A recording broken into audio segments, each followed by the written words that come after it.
자, 오늘은 5회부터 풀 차례죠. 그래서 여러분들은 5회부터 보시면 되겠는데요.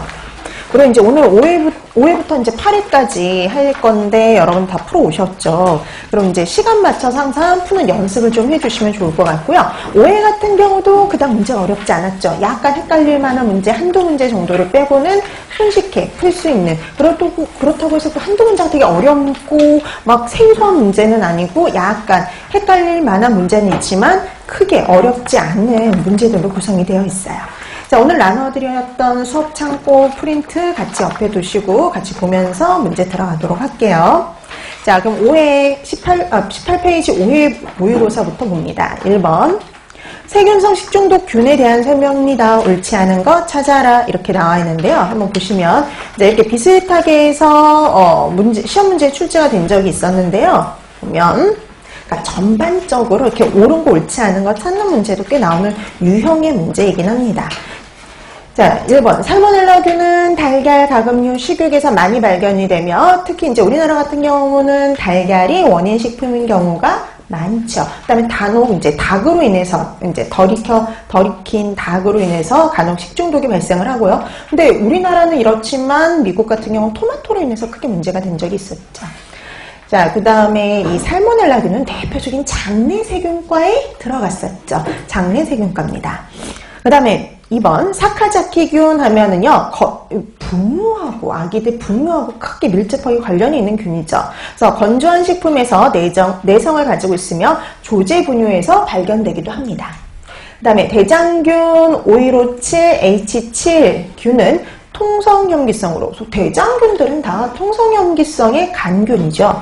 그다음 베로톡신을 생산해서 식중독을 유발합니다. 5157은. 그 다음에 4번 비브리오 폐혈증균은요 내열성이 약해요. 그래서 우리가 보통 비브리오균들은 다 내열성들이 약하죠. 그래서 60도씨로만 가열해도 충분히 사멸이 가능하고요. 어패류에 오염이 되면 건강한 사람에게도 잘 발병이 된다.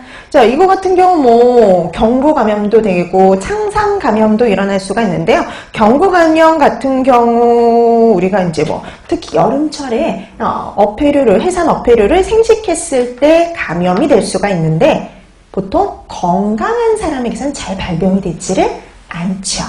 그럼 주로 어떤 사람에게서 발병이 일어나냐면요. 그러니까 간에 문제가 있는 만성 간질환 환자 등 만성 질환을 갖고 있는 사람에게서 주로 발병을 하고요. 그다음에 그런 이제 사람들에게서 발병했을 경우 치사율이 거의 50%에 육박하죠. 자, 그래서 일반적인 건강한 사람에게서는 잘 발병되지 않습니다. 만성 질환을 갖고 있는 기저질환을 갖고 있는 그런 사람에게서 주로 발생을 하죠. 자, 그래서 이 중에 옳지 않은 거 찾아라 그랬으니까 답은 4번이 되죠. 자, 그래서 1번의 답 4번이 됩니다. 그 다음에 2번 대장균에 대한 설명입니다. 옳은 것을 찾아라 그랬는데요. 뭐 이것도 경상도 쪽에서 유사한 문제가 출제가 된 적이 있었는데요. 보시면 장내에 서식하며 그람음성의 통성염기성균이다. 그래서 대장균은 뭐 그람음성의 통성염기성 간균이고요. 그 다음에 우리가 호기성, 통성염기성, 호기성, 통성염기성 간균이었고요. 포자를 만들지 않았죠. 그리고 또 하나의 특징이 유당을 분해서 산과 가스를 생성한다라는 점이 있었어요.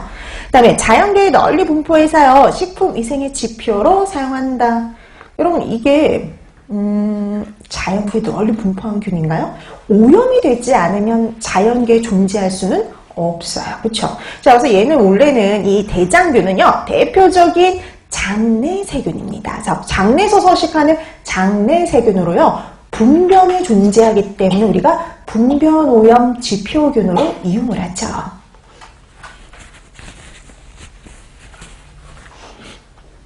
자, 그 다음에 대장균군에 속해 있으며 대부분이 유해한 식중독균이다. 그래서 우리가 이 대장균군과 대장균은 다른 거였잖아요. 대장균군은 상당히 종류가 어때요?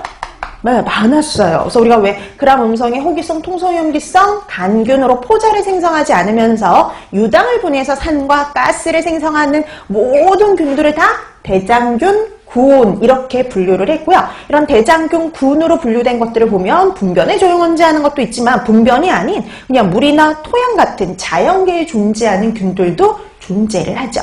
그래서 우리가 분변 오염의 지표로서 좀 더 정확하게 파악하기 위해서 분변에 존재하는